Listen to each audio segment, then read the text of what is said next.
Hello and welcome to this episode of the podcast. This is the podcast where we talk to business owners, entrepreneurs, and professionals about the hard times they've had to push through in their career. Now, today's guest is Mark Hocknell, who is an expert in customer centricity. So that means he knows about things called the Net Promoter Score, which we talk about to a large extent on this episode.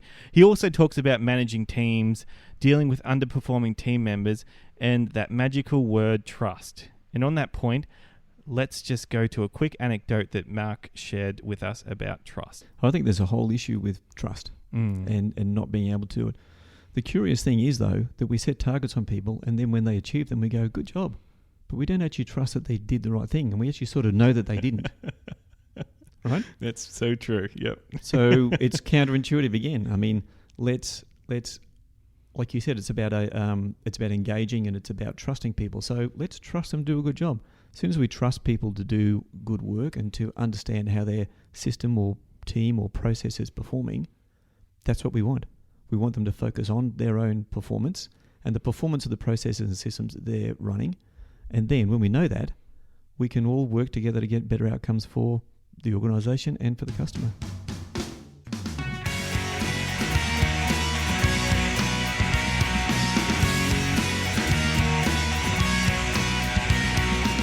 Hello and welcome to the Be The Push podcast. My name is Jack Ferguson and I'm going to be sharing with you stories of how business owners and entrepreneurs had to push through the hard times in their careers. We're going to be discussing the lessons learned from these experiences while arming you with actionable advice so you can be the push when you need it most. Show notes can be found at bethepush.com/podcast and clicking on the relevant episode link. Let's get started.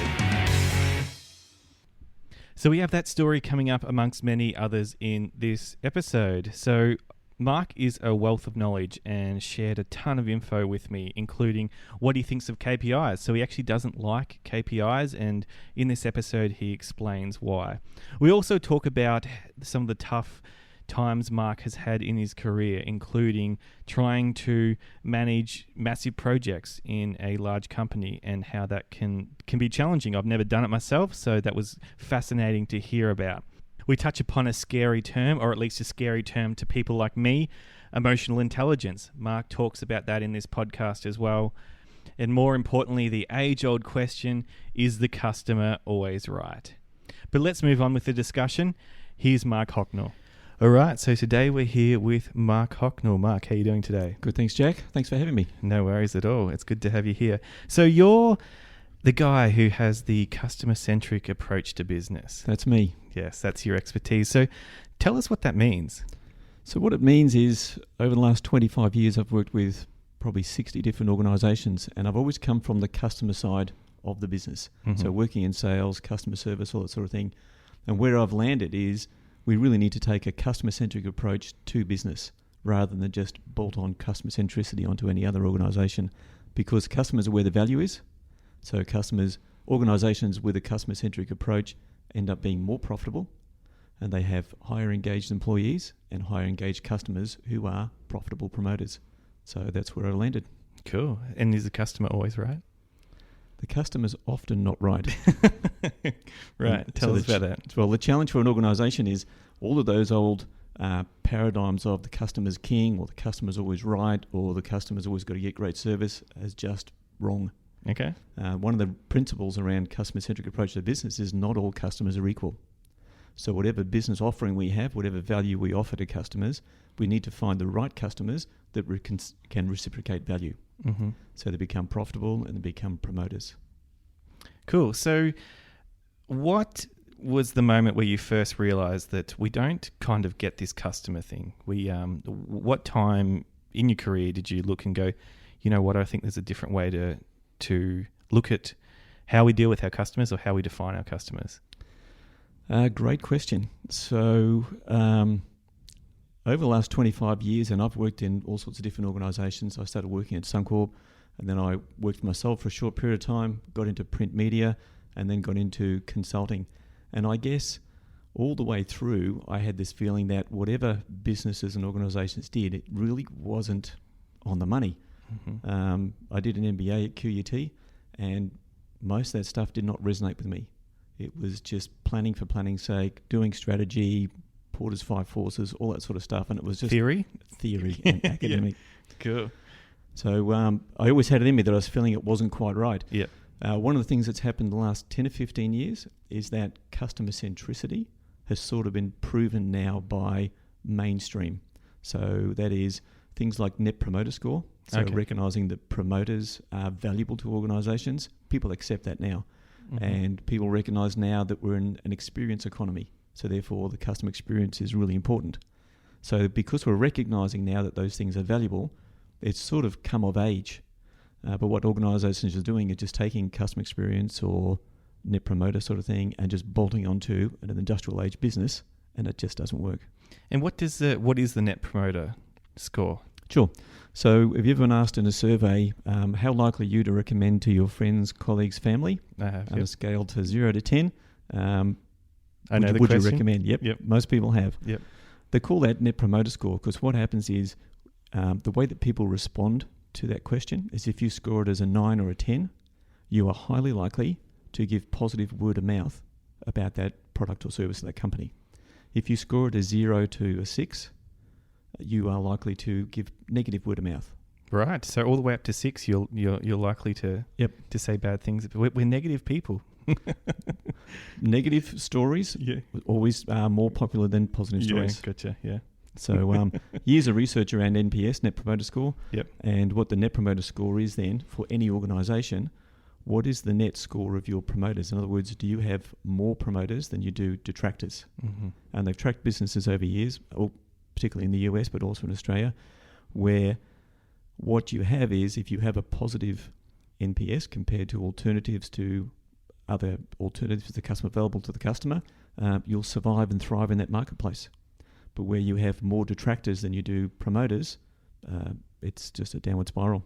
And is it a simple one-to-one ratio, like one detractor equals one promoter? Because I know nothing about this really, but I'm making the assumption that one detractors, we've all heard the stories how someone gets annoyed with your service and they go and tell 100 people. Yep. Someone loves your service, they might tell 10. Yep. Any truth to that? It's true. Yeah. So if the more detractors you have, the more negative word of mouth you're going to have. And promoters don't promote as often as what a detractor would. Mm. And they're not often as loud. Yeah. So if you get onto social media and you see all the rants that people have when they're really unhappy and they are detractors, that's wild stuff. Yeah. Whereas there's very few people that actually get out there. But the thing with promoters is that they will communicate with friends, family and colleagues. Mm-hmm. So it's on a more personal level. Mm-hmm. And the beauty of that is if you get that right as an organisation, any size business, is that you will draw to you like-minded people who will resonate with the value you have to offer. And what sort of characteristics or behaviours are you looking for in people to know they're at the top of that range or they're the perfect customer for you who are going to be a net promoter? So for me, the key thing about net promoters or promoters of any organisation is that we've really nailed it in terms of delivering value for that customer. And not just value for them, but the two-way exchange of value. In other words, we're not getting them to pay too much. Mm-hmm. We're actually giving them a good experience and we're giving them good value for our products and services. And that's what it's about. Okay. And that's sort of a generic answer because we have to sort of apply it to each different organisation. Right. But as we do in each business and each service offering, then it becomes real. Mm-hmm. And have you got an example we could talk about for that? Yeah. So one of the products, if you like, I work with is a methodology called PUMP, which is a performance measurement one.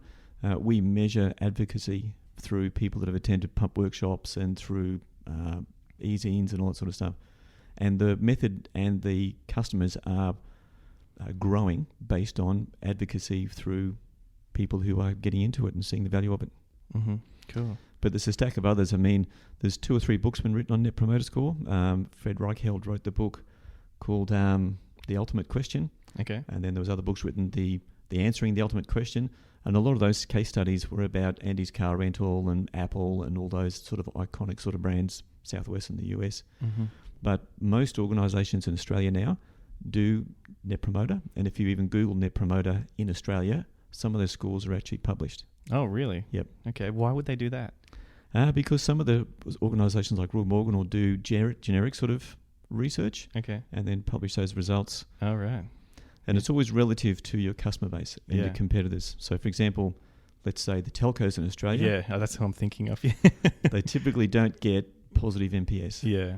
But as long as, hypothetically, Telstra is at -20, as long as Optus is -25, Telstra is happy. Oh, wow. So you just got to win the race. You don't need to be... Exactly. It's all about what your offering is and what your alternatives are for your customer. Interesting.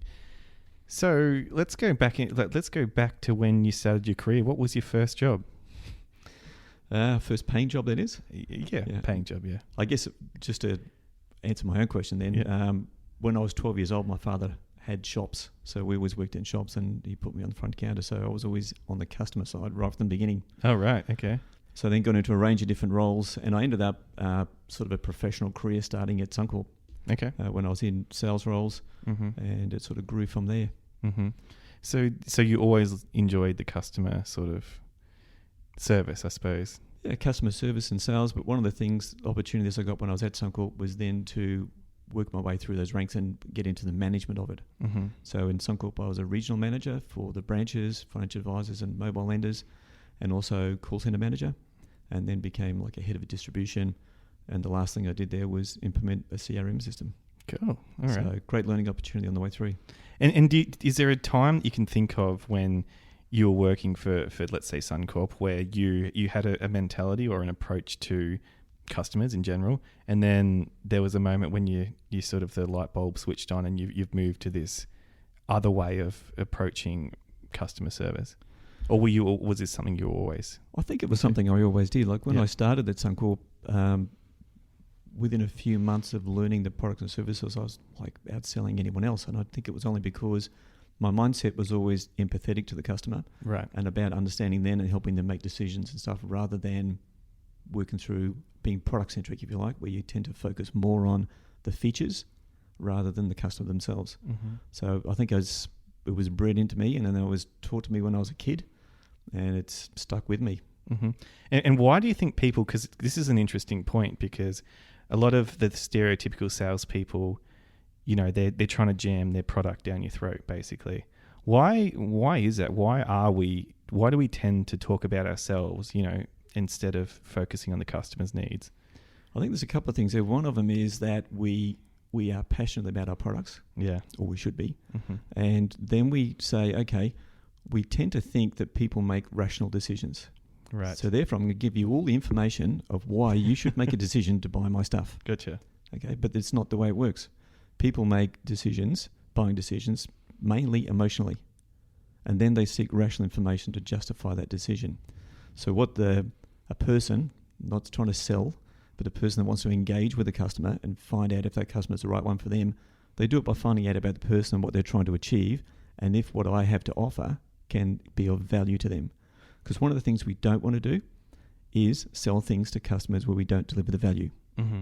So as an example then, I worked recently with a software business, and they were selling software to a particular customer group, and this customer group was, say, builders. So they would get buying software to help them run their business of being a builder. The guys were purely focused on selling their product, and it was a very cool product, and it offered a lot of features and benefits.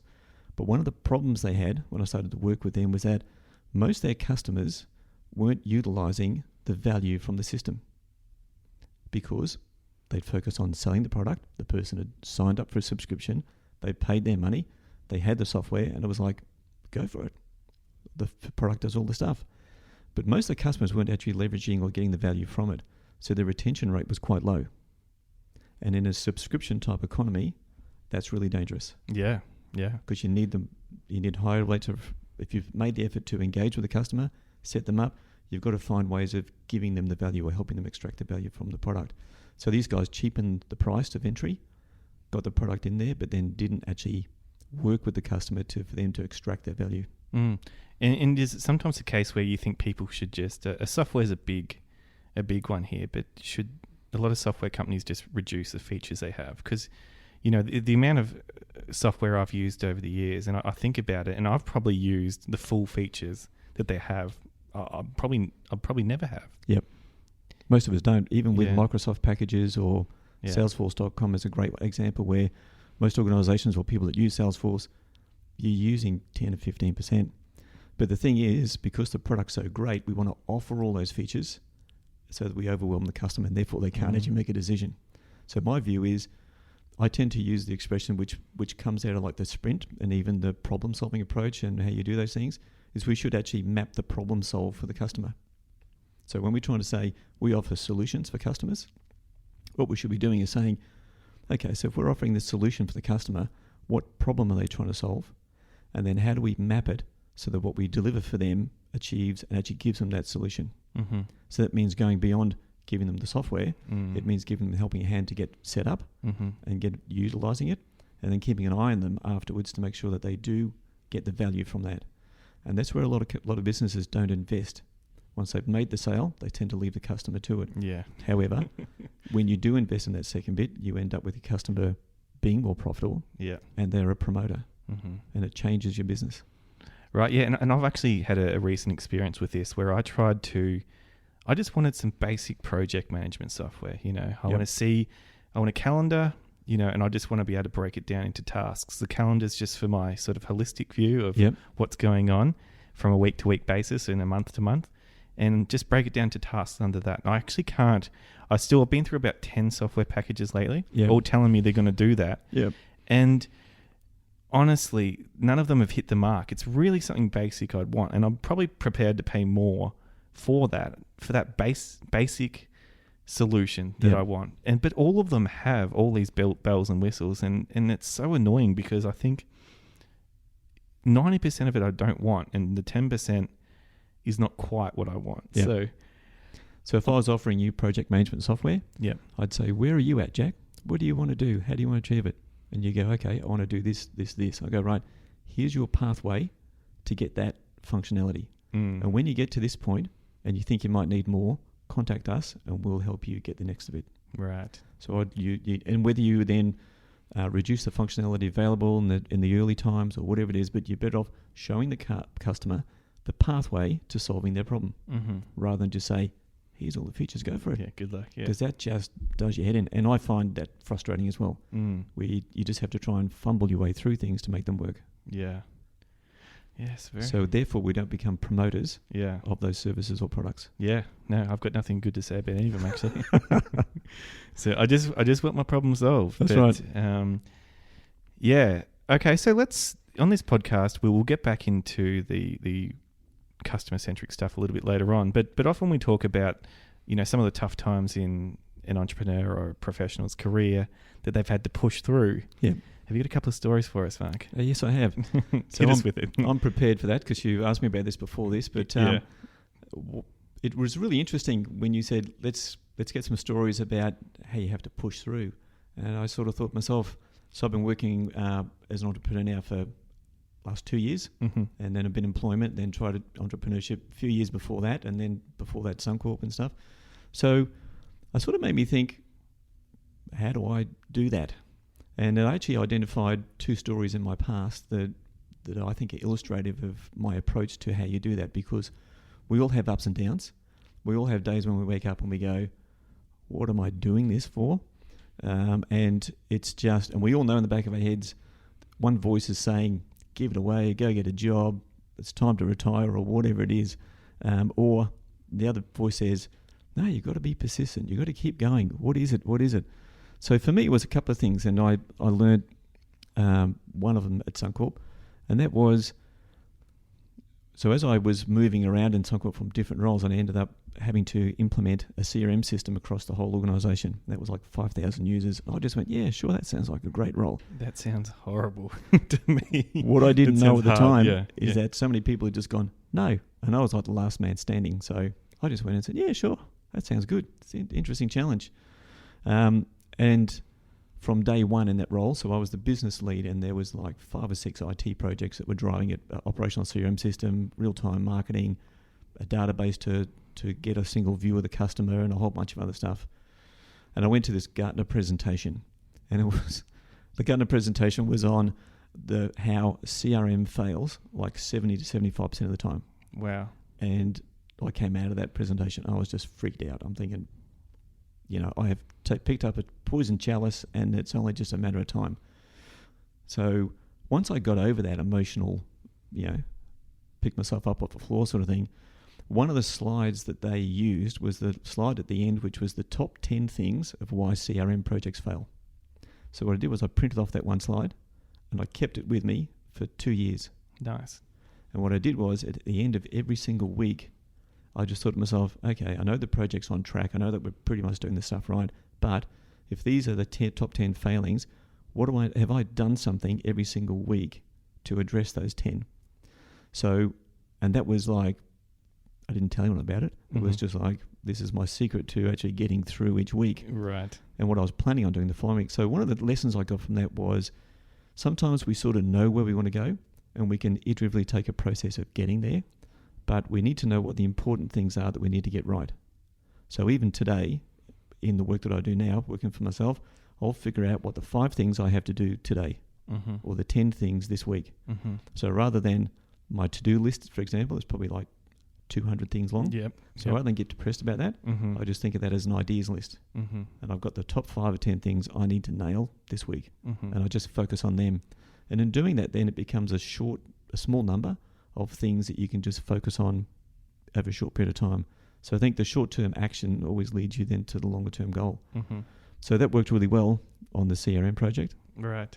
So that then is stuck with me. So whenever I get that same feeling that I got no idea how to do this stuff, I just break it down to what are the first 3 things or 5 things I could do that's going to get me to that next step. So when I get there, I can figure out what the next 5 are. Right. Got it. So can you remember what some of those top 10 points were? Yeah, they were like not forgetting the importance of change management, not identifying benefits properly, not engaging sponsors and stakeholders, and that sort of stuff.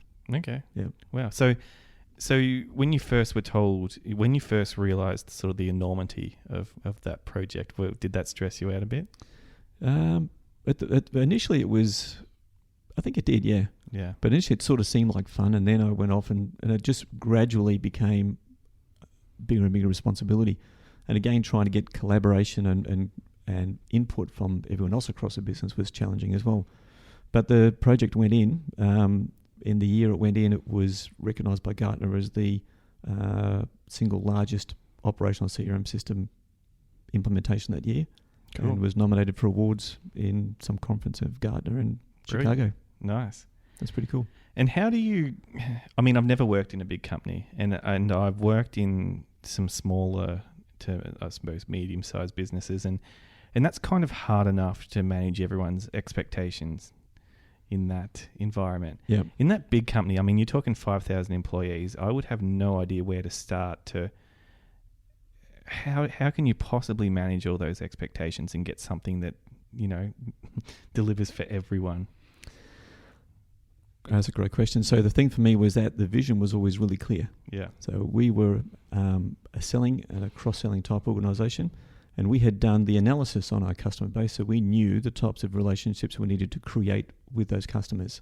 So for me, it was pretty clear we needed to do X, Y, and Z and implement a service selling strategy and a sales strategy that moved away from a product-centric approach to more of a customer-centric approach. So in other words, if someone was a mobile lender, previously they were rewarded based on their drawdowns or disbursements of their loans that they sold. Post-implementation of this, they became rewarded based on, yes, their drawdowns, but also that the customer relationship was in place, that they had a bank account, that they had insurance, that they had seen a financial planner, that the relationship was established between the customer and the organisation. And the brand, if you like, and that's what it was all about. It was more moving to that customer-centric approach. And there were some really bizarre things that were happening in the organisation at the time. So that, for example, some people signed up for a home loan. Most people that sign up for a home loan and get into their house, you change your address. Yes. We had something like a high percentage of customers back in those days with their first welcome to your new home package was sent to their old address where they were no longer living, and we just helped them get into their house. Yeah. So we tidied up all that sort of stuff in terms of managing the customer information, because when an organisation is product focused, everything is just about the product rather than the relationship with the customer. And one of the things that we discovered was the profitable promoters for Suncorp were the ones that had relationships across multiple lines of business, so insurance and banking and the wealth management services. And those customers were really connected with the brand. So we took a strategy to grow those types of relationships with new customers. So when they were onboarded, they were like that. And then with existing customers to develop them in that way. Right. And sort of managing internal expectations. That's right. So the answer to your question then is that you clearly set the vision for what it is. And I've come to the firm view that when we set the vision on the customer, that everyone can get behind it. Right.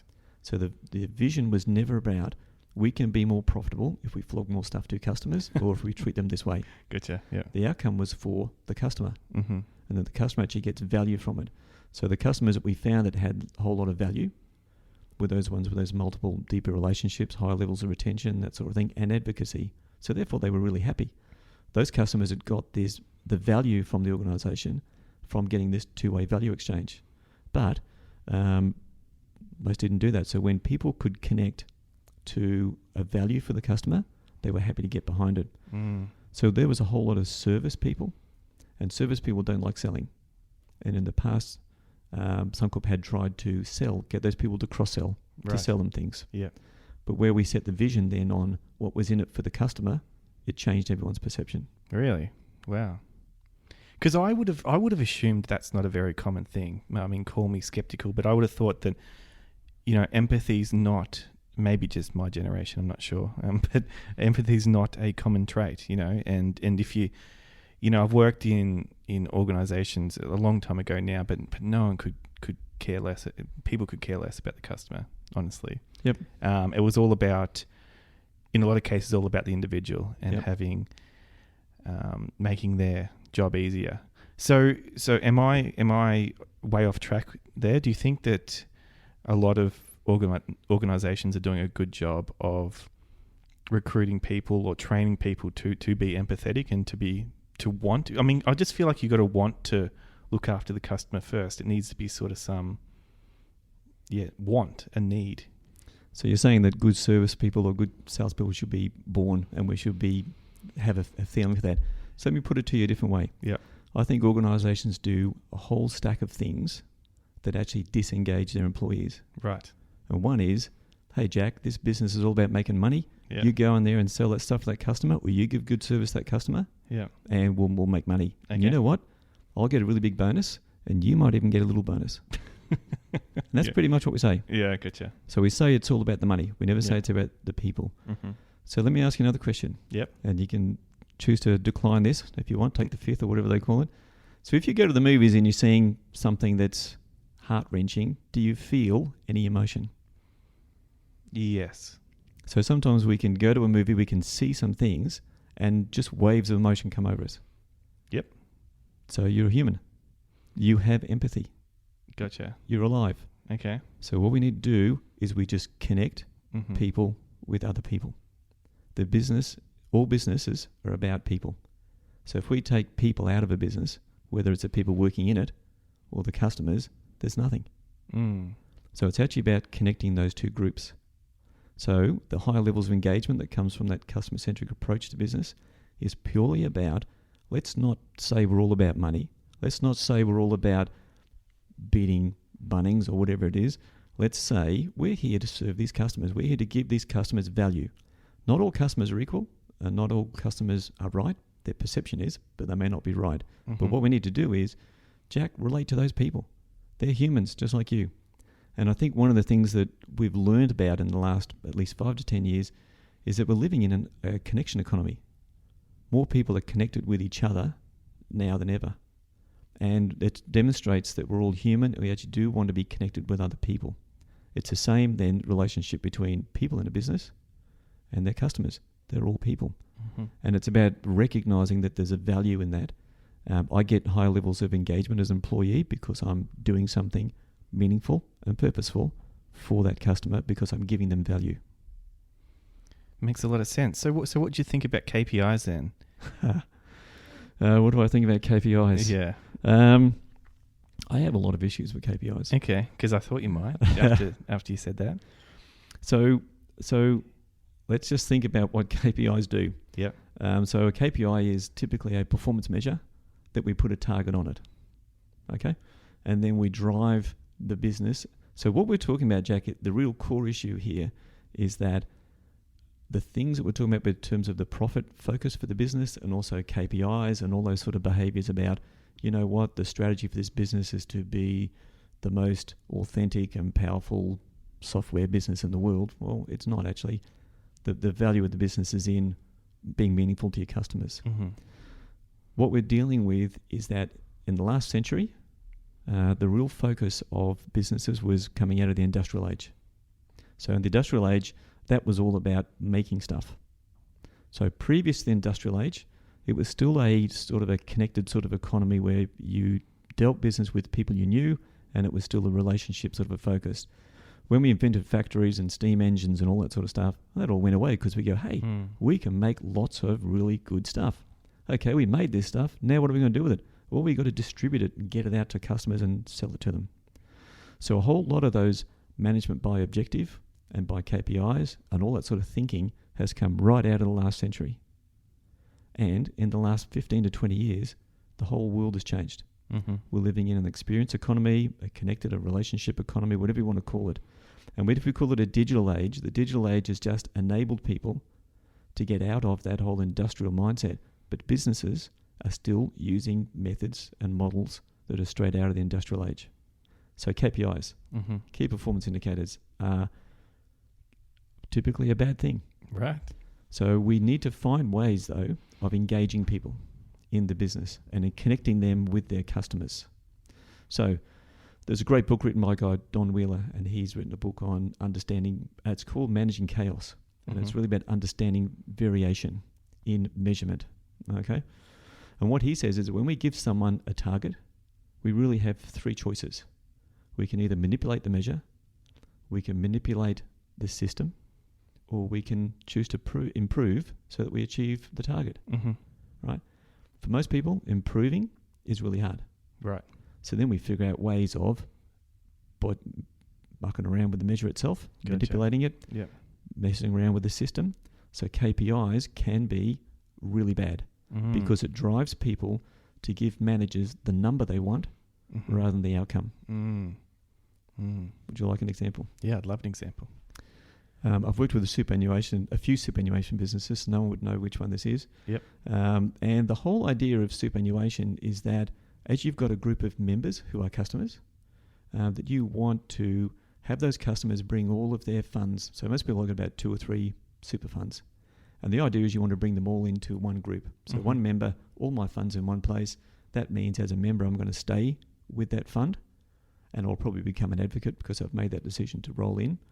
And all my funds are one place, I'm not elsewhere. So that's a good value for the fund itself, but also for the member.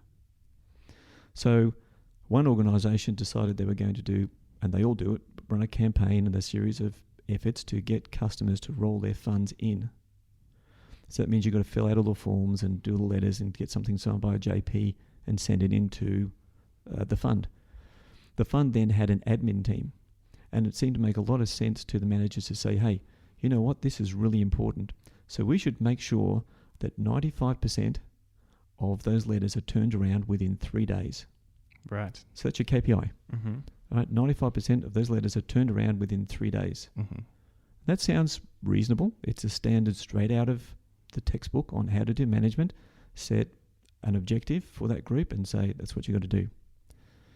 So when the group got their KPI and they were then receiving letters from customers, they found that there was no way that they could turn around those letters, 95% of them, within 3 days. So, but they had to hit that KPI. Okay. So what do? They started to say, you know what, this letter from Jack, he didn't fill it out properly. He missed 3 boxes he should have ticked.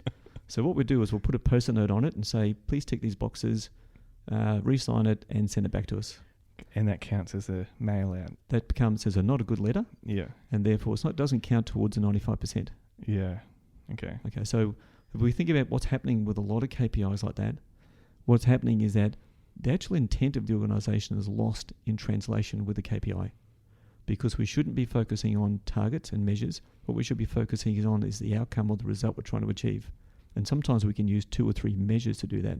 So I believe in measurement, and we're measuring the performance of something, but as soon as we put a target on it that's got consequences attached to it, we start to drive the wrong behaviour within a team. And we sort of put those people in a situation where they go, well, do we really tell management what's going on here, or do we just give them the number they want? And normally we say, let's give them the number they want. Mm. I see. So what would you think management could have done differently in that situation?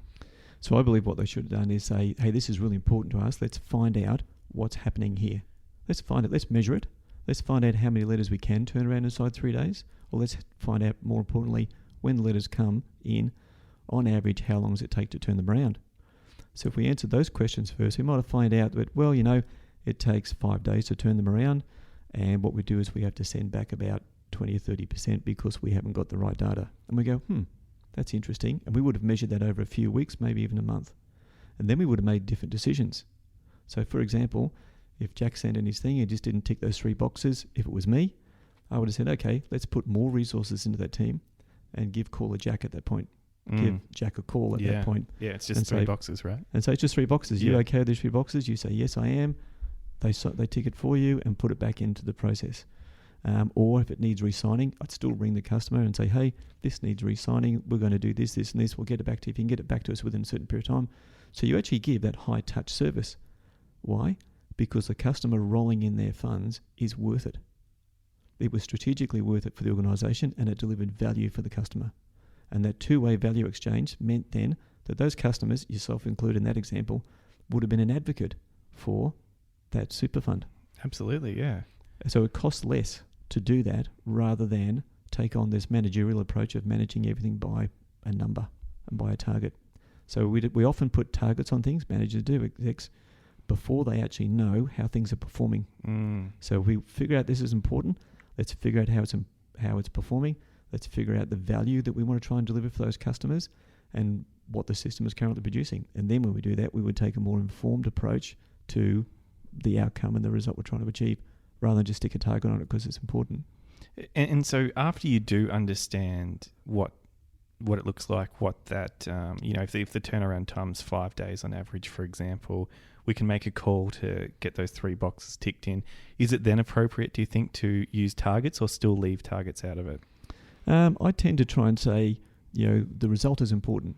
So the result is really important. We want more members to roll in. Therefore, the members that roll in by filling out the forms and sending the letters, we think that's valuable. So we're going to measure how important that is. What I like to do with that, and then focus on the measures that will give us a feedback to say we're even achieving those goals. What I would do if I was running a fund like that is if we were paying bonuses or rewarding people, I'd make it a team bonus, give them a pool, and they get a bonus based on that without necessarily hitting a target as a target that I've set. But if they had turned around their time from 5 days down to say 4, and they'd improved communication with their customers and they had lifted the rate of customers that were rolling in, I'd say, well done, guys. And by doing things like that, what you do is it's almost a ex gratia payment. It's not like a contract. So as soon as we're contracted that if I give you 95 in 3 days, you then give me a little bonus because I've achieved my objectives, that becomes a contract. It's it's a trade-off. I've earned that pay. Yeah, very transactional. Right, it's transactional. Yeah. Whereas if we work together and we improve it, and I go, wow, that's awesome, I've got a bit of a bonus pool, share this, that becomes very engaging for employees. Now, the thing is, that might sound a bit revolutionary or whatever, but it's just treating people as humans and recognizing that we're all working together for the same outcome. But what the industrial age focused on was just producing stuff and distributing stuff and controlling people. Yes. And that's what KPIs and all that sort of stuff is really all about, is still controlling people. Wow. Whereas today, we actually want people, we want their hearts and their minds focused on delivering value for customers. But the more that we use those types of tactics, it just disengages them. Yeah, I see. So in that case, do we also have a problem with trust? I mean, the managers, you have to put, and I'm probably guilty of this myself, to be honest, is I really struggle to put trust in people to do things the way I'd like them to do it. I'm a prime example. Do a lot of these managers, do you think, who do manage poorly or lead poorly, have issues with trust? I think there's a whole issue with trust and not being able to do it. The curious thing is, though, that we set targets on people, and then when they achieve them, we go, good job. But we don't actually trust that they did the right thing, and we actually sort of know that they didn't.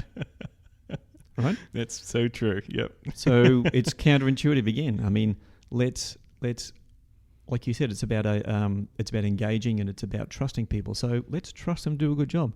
As soon as we trust people to do good work and to understand how their system or team or process is performing, that's what we want. We want them to focus on their own performance and the performance of the processes and systems that they're running. And then when we know that, we can all work together to get better outcomes for the organisation and for the customer. Very interesting. I mean, a couple of podcasts ago, I interviewed my grandpa. So he had a 40-year career in business, and he was talking about how he learned. He was an engineer, and he learned that it was really important for him to go and talk to the labourers, and not just talk to them, but say, "What do you think? Yep. What's your input here? How can we do this better?" Yep. And that was quite fascinating because he's obviously had a lot of experience in the workforce. Yep. But it's sort of exactly like what you're talking about. Yep. I just think, like for me, for example, I think I'd just trusting someone to do something in the way. Do you have to accept sometimes that people are going to do things their way as well? Like you can't, as a manager or as a leader, focus on the outcome, forget about it, the journey being, your employee or, contractor doing the journey the way you would. Yep. So there's two things in response to that question. So firstly, I congratulate your grandpa on really engaging with people, because that's the difference between high-performing individuals and ones that are less effective. They don't engage with people. They focus on processes and systems and rewards and penalties and manipulations and all that sort of stuff. So as an example, there's two things. One is, if you've got a person that's working with you, sort of like one-on-one, or you've only got a couple of people, the thing is that you should trust them to do the work, but you've also got to coach them in getting to the outcome. It's not like set and forget. So you do need to say, so Jack, if you've delegated this task and I trust you to do it, tell me how you think you're going to go about it. And you say, I figured I'm going to do this. And that sounds pretty good. Maybe step 3, take a refresh and try and do that or that. And you go, okay, and I trust you to do it, but check back in with me in a few days. Mm-hmm. So it's a coaching role, which is really what we should be focusing on rather than set and forget. And I believe it's the same with sales. So sales guys are the notorious ones to have KPIs and targets. And what often happens there is that their self-interest is greater than their interest for the customer. Yes. And as soon as that balance is out of play, you've got coercive, persuasive, or not even at that level, just people behaving in ways that don't engage people. And it makes you uncomfortable. Yeah. And one of the things that's changed, I think, in the last 10, 15, 20 years is that there's high levels of sales resistance. So we seem to be more savvy these days than the people in the 50s and 60s who were happy to see salespeople because they didn't know about stuff. So salespeople had all the information. They told them everything. Gotcha. Whereas now we can Google anything and we know as much about it as anyone else. So when they're so we get into this trade-off thing. So with salespeople then, I don't believe that they should have sales targets. If there's a sales team and there's a manager that's got a sales target, let's then say, yeah, sure, we've got this target we need to achieve together. Mm-hmm. Okay, so how are we going to do that? So what I believe that managers need to do is really work out what the process or the system is that gets the activity that gets done that actually leads to the right outcomes for the customers and for the business, and then manages the activity. So people get focused on what to do, and then when they're focused on what to do, the sales manager's role then is to coach them on the quality of how they do it. And in that way, we can build their skills as a team, because when you've got KPIs on each individual and you've got a league ladder in the corner that says Jack's at the top but Mark's down the bottom, Jack doesn't want to help me. He wants the top position each week. See, yeah. So if you've got the secret sauce that gets the sale, I'm not going to tell you. You're not going to tell me. So KPIs and targets break down teams. Yeah. And if we've got a small business, there's a couple I've sort of got in my mind where they've got 3 or 4 salespeople and they're just not really collaborating like they could do to maximize their learning about what works best with the right customers. So it's breaking down those things, managing activity and coaching people, and then getting an outcome and sharing a reward or sharing a learning. What do you say then? I'm just imagining if someone's really dragging their feet and, the rest of the team is running the race for them and they're still at the start line. What would you say in that position? Is it that person has to go, or how would you approach that if someone isn't contributing like you'd hope they would? Because if it is a team thing, can someone take the easy way out, let the team get the outcome, and then they get all the credit as well? So there's a few things in that as well. So the first thing is, if I'm that sales leader that's coaching that team, I would know that individual, and then I would know whether they're dragging their feet or not getting the results because they're not trying, or they're lazy, or they don't care, or they want to coattail with the rest of the team. Mm-hmm. Now, in that situation, you can have a different conversation because you're not doing the stuff you're supposed to be doing. Okay? If you're not achieving those goals because you are trying, but you haven't yet got the skills, then it's about coaching them and trying to get them up to par. Mm-hmm. And if they do get up to par, then that's all good. But if they don't, then they'll realise, as you will, that they're actually in the wrong role. And then they should be finding out doing something else. Gotcha. Otherwise, if the sales manager doesn't really know, teams have a way of sorting out those individuals. Yes. And they can expel them. So, got it. And that's often not pretty, but that's why, managers, or we're talking about sales guys at the moment, but any sort of manager or anyone leader of teams needs to understand the people in their team, and their key role is coaching, not actually managing. And if we focus on the quality of their work rather than the number or the targets or whatever it is, we get better outcomes across the board. I see. And maybe even with these questions I'm asking, it's kind of indicating my faith. I don't have the faith perhaps to be a good leader as of yet in a team, because I'm still looking for why this can't work. That's my mindset. So maybe that's my problem. Well, I think maybe you just need to share that with people you work with. Yeah. Why can't this work? Show me how it can work. And how can we make this work? So if you think that way, it's about shifting the conversation a little bit to how can we make it work? What will make this work? And shift it and learn to trust people a bit more. But if you let go a little bit, you can actually learn more about their skills and their abilities, so that you can then help them beyond that. Gotcha. And if it's worthwhile spending time with them and you like them, want to work with them, then it's worth the effort and the investment. Very interesting. I'm learning a lot in this podcast, Mark, in this episode. Can you got another story about a time that you had to push through? Yes. So when I finished working at Suncorp and I'd done an MBA at QUT, I decided I would give them some feedback. So like we said earlier, I'd gone through and done all this theory. And one of the things that I passed on to the QUT was that this MBA wasn't an MBA for the real world, in my view, because the only time we talked about sales was in accounting. And I'd done 2 marketing subjects, and it was always about marketing a product to a consumer or marketing a service to a consumer. Hardly even mentioned the word customer. So I sort of went, this isn't real. This is what the real world's all about, and you need to do something about that. So they said, why don't you write us a sales management course? So I went, yeah, okay, haven't done that before. Yep. That sounds interesting. And because I was working for myself again at that time, I was going, yeah, sure, that sounds like a contract. That could be good. So I started to write this content based on what I believed sales management was about and how you would structure sales management and how you would teach it. And I'd spent about a month or so doing this, and had to be delivered a certain date, so I'd put my heart and soul into it, and 25,000 words and a workbook and all that sort of stuff. And they said, no, this is great. We'll now get one of our academics to review it. And I was just like... I don't like where this is going.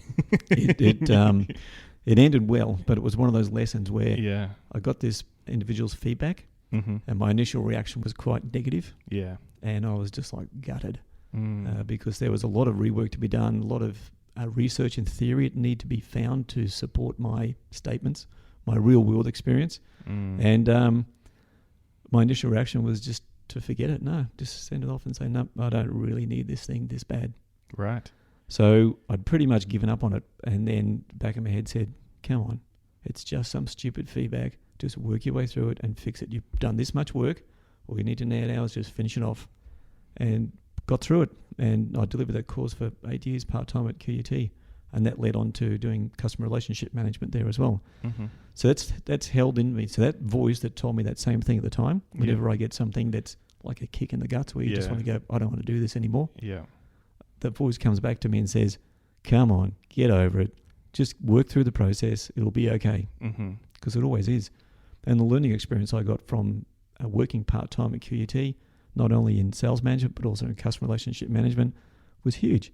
I learned I'd like to think I learned at least as much as what the students did. Right. But, from working with students and learning from their businesses and their case studies was just phenomenal. Right. It was great. Okay. And so you actually sent students out to do work per se and to get real world experience with these? Well, this was in the Graduate School of Business, so all of them were either in businesses or had their own business. Gotcha. So it was all that real world stuff. Awesome. It was really good. Yeah. And that wasn't in there beforehand? No. Okay. And the really bizarre thing was when we went to do customer relationship management, they thought it was an IT course. Oh, right. Because CRM? That's right. Whereas it's customer relationship management, right? Yeah. It's not about a system. It's about the process and how you go about engaging your customers. Yeah. Okay. Very interesting. So when you talk to businesses, entrepreneurs, professionals, whoever your clients are at the time, and what's usually your first observation when they're not treating the customer well? What are some of those things that maybe the listeners could reflect on and identify to say, yeah, some of our issues are because we don't think about the customers. We have board meetings and talk about ourselves. Yep. So the thing is that no one ever really says that. Right. Everyone really says, yeah, we're customer centric. Yeah, we care about our customers. Gotcha. Yeah, we do this. Yeah, we do that. And you go, okay, so tell me how. How do you take care of your customers? Tell me what's happening in your customer portfolio. So your customer base itself, what's happening in there? What's your retention rate? How many times do you engage with a new customer? And how many times do they buy your products? Oh, yeah, our conversion rate's 10%. I go, oh, wow. And they go, that's pretty good. We're pretty happy with that. And I go, so 9 people that you talk to say no, 9 out of 10. And they go, yeah, but 10% is good. We've checked this. We've benchmarked this across all these other industries. Yeah. So you start to have conversations then that are different. Mm-hmm. So from my view, if 9 out of 10 say no, you're actually building a broader base of people outside that have said no to you than the ones that have said yes. Mm.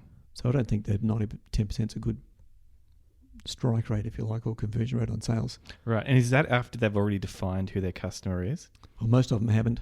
Haven't, okay. Yep. So again, I say, how do you sell the products? How do you talk to your customers? What do your customers value? Yeah. Who are your customers? Most of the times they can't describe what it is their customers value. They'll talk about the features. So once they've got a product, all they want to do is find a breathing person or a small business that can buy the product, rather than saying, you know what, who would really value from this product or service? And what do they look like? What do they sound like? What do they value? And people, once you define them, you can hear them when you talk with them and when you see them, and in their behavior and all the things that they do. So therefore you can choose customers, and you're narrowing the funnel, if you like, at the front end of people you talk to, so that the customers you're exchanging value with, you get higher conversion rates, lower cost of sales, but more importantly, the customers come on board and they become advocates and profitable customers for you. It makes so much sense. I mean, I think that one of the things that trips people up, probably me as well at times, is narrowing that customer base and really nailing who your customer is. Sometimes it feels like you're limiting yourself or you're limiting your business. I know you're not. On the logical level, I know that, you break down the numbers, and if the people you're talking to, you're not wasting your time because they could legitimately be a customer of yours. They're probably going to be more profitable, as you said, and they're going to tell people that you do a good job. But just saying, I want to niche down to, from 25 to 40-year-old males who are in XYZ industry, blah, blah, blah, down to 28 to 32 it just feels like I'm limiting myself. So when do you think you can get over that? I don't know. So the thing is, if you have value to offer, you've got to stand in the conviction of that value. And then what you do is you find the people that value resonates for. And when you do that, they will act and talk in different ways. So when I go and talk with a medium-sized business or a small business, I talk to them about their sales, and they're all about converting the customer and just making the product sale. They're not the right customer for me to work with to take them on this journey. Gotcha. Yep. Because they're going to be too much effort. They're going to not value what I do. Whereas people say to me, you know what? I'm worried, Mark, because we have a whole customer base of customers that subscribe to our software, and we're losing about 20% a year. And I see that most of them don't get the value out of what we do. Okay? Now, that person's ready to hear the message about, well, let's talk about how we can get more profitable customers and higher levels of retention. And at the same time, engage employees. And we work through how we do that.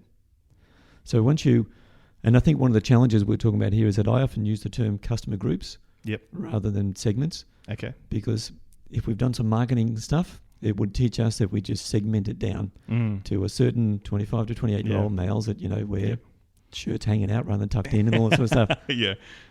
But, we identify customers based on how they act. Yes. We interact with people who we sense we have shared values with and that we can connect with. So we do that on almost an intuitive level. With customers, we need to figure out the customers we want to engage with. We can actually identify what they sound like. So, for example, with the software again for those builders, we identified that the real core group of customers that were really good for these guys were builders that were starting out, but they were ones that were really keen on growing their business. In other words, they wanted to get off the tools in a couple of years, and they wanted to expand, and they wanted a set of tools and processes, systems to help them do that. So those guys then, it was very easy to identify them. So when they rang into their contact center, the first question was, so what are you trying to achieve in your business over the next couple of years? Oh, I want to get off the tools and I want to get a couple of contractors. I want to do this and I want to start running my business like a business. Okay, that's our ideal customer. Gotcha. So what we do is we talk about match the problem solved before. It's about the problem is, how do you get off the tools? You need systems and processes and estimating tools and accounting packages to do all that sort of stuff. Whereas the question with the builder says, so what are you trying to do in the next couple of years? Yeah, I just want to keep on working on the tools. I love it. And I just need to manage 2 jobs a year. I see. Okay. So you probably want our simple package and it's a couple $100 and sign up for it and go for it. So they don't get the full deal, so to speak. The other ones are the ones you're really looking for. Right. So based on behavior, not based on demographic. It's based on behavior. Yeah. It's based on values as well. So a lot of those, as soon as you understand the customer, the first 2 or 3 questions to ask, that they can respond to that, and people will tell you stuff. So I often use a very bad analogy or metaphor about this point, and that is there's no way that any company that's selling guitars, for example, would put myself and Taylor Swift in the same demographic or the same customer segment. I see. Because we're just completely different, right, from that segment point of view. Yeah. But the fact is that if we both walked into a guitar shop, I have an interest in guitars, so does she. We've both got disposable income. We're both potentially customers that could buy a guitar on a whim sometimes. So she might buy 6, but I still might just buy 1. But the thing is, it's about the attitude. So you got disposable income, you got an interest in it, you got a passion for vintage guitars, whatever it is, you're going to be, that is the segment. So therefore you can find those customers no matter what age, gender, or whatever it is they are, just by asking a few questions and connecting with their values and what their propensity is, what they're trying to achieve. That's fascinating. That's a completely different way of looking at it to what I have in the past. Right, and a lot of that stuff, Jack, is about that industrial age where the focus was on distribution. Yeah. So therefore, we want to sell brushes or we want to sell computers or whatever it is. We get to a certain market and we just proliferate that. It's about the distribution and the marketing mindset. Whereas today, our age is different. We're in a connected economy, in a relationship and experience. People buy based on experience. We're not satisfied anymore with having commodities. Last century, it was all about having a commodity, having something, having a house, having a wash machine, having this, having that. That was where the utility for the individual came from. Today, that's not the point. What's the point is even the buying experience, customer service experience, and the experience you have then with the product or service itself. So we're in a completely different age, and most organisations haven't caught up. Right. So you'd say most haven't, Yeah. but some have. Well, the typical ones are you like Apple's, Yeah. who they are about the experience that their product. Samsung probably has more features and all that stuff. But it's like we said before, I don't want all the features. I just want this phone to work. Yeah. But the passion you see in people who unpackage products and iPads, it's just, there's an experience in it. And the experience then promotes how you feel about the product, and how you feel about the product or the brand connects more. So those guys have done that really well for a long time. Mm. They've almost become mass market, where Samsung's probably growing better now because they're more the challenger rather than the dominant. Gotcha.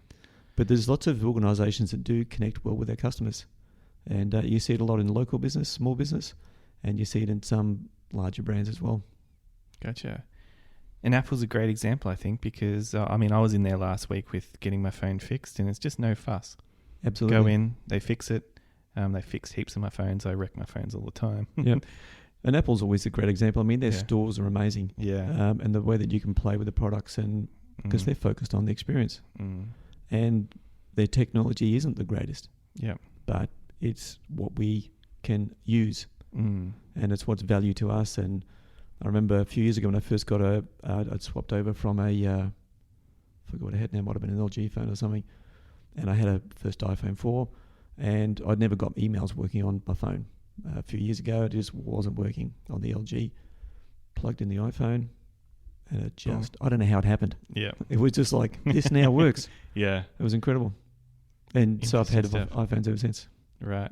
And is all what you're talking about in line with, I believe you listen to Gary Vaynerchuk, and I've listened to a lot of his content as well, and he talks about emotional intelligence a lot. Yep. Is this in the same realm as that? I mean, because I'm, like me, and I'm sure there's a lot of people like me who are more of the numbers guys, and like, because numbers are so clear and objective, right? They're just there, Yep. Whatever's in your bank account, whatever you get, someone sells to you, it's there. Yep. You can't argue with it. But when you're talking about all the experience and the human side of it, it's a bit tougher for some people because it's hard to define, hard to measure, hard to understand. Do you think that? Do you refer to this type of mindset, I suppose, as emotional intelligence? I think it is emotional intelligence. Yeah. But we tend to give these labels to things to make them sound scientific. Right. I think it appeals to the numbers guys to say, yeah, this is really good. This is emotional intelligence. Therefore, it's I'm still trying to define it. Yeah. Well, there's a couple of books on it, but the thing is, it's just the soft skills. Yeah. It's just the soft skills. Mm. So we still need all the number skills and everything else. But the thing is, if you're trying to communicate with customers, most of the time the numbers don't work. They want to be able to connect with you and your brand and what you represent. So brand, or it could be an individual, or it could be whatever, but it's about representing value. So it's a Simon Sinek thing. Yeah. People don't buy what you do, they buy why you do it. Mm-hmm. And most of us don't communicate the why. We communicate the what, which is all the features, the facts. Yep. So the softer skills in emotional intelligence, if we want to call it that, is just how we connect with people. And you are one of those types of people, because if you can have emotions when you go and see things happen with other people, it means you're not a psychopath, and you do actually have emotions, and you do connect with people. And it's about focusing on that connection. Mm.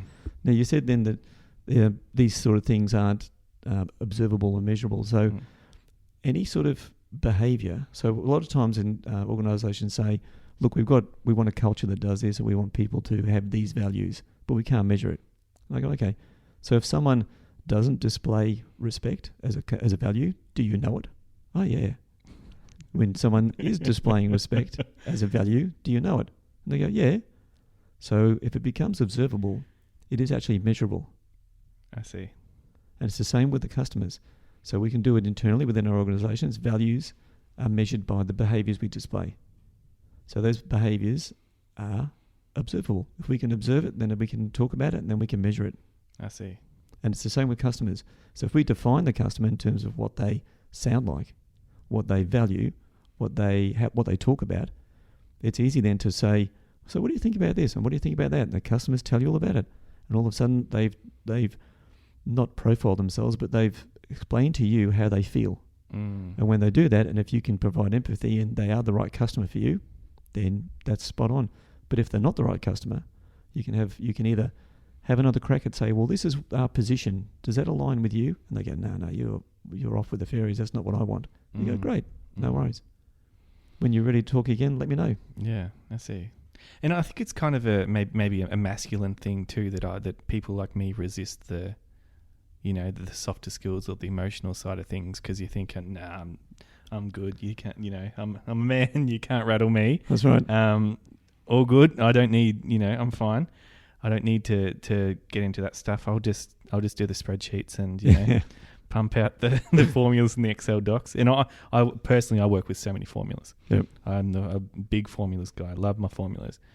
And, these conversations almost showed me in a way I'm probably missing a lot in my analysis of a lot of things. So, well, try and formularize what a relationship is or what value is, and you're on the right way. Cool. All right, Mark, we might leave it there for today. That's been absolutely fantastic. Awesome. Thanks for taking the time to talk to us. My pleasure. It's been a great chat. Where is some places we can find you? So I've got my own website. So it's markhocknell.com. Feel free to email me. I'm on markhocknell@markhocknell.com, just to keep it simple. Sure. LinkedIn as well. So find me there. Yep, and I'll link to all that in the show notes as well. Mark, Excellent. Thanks very much for being here. Thanks, Jack.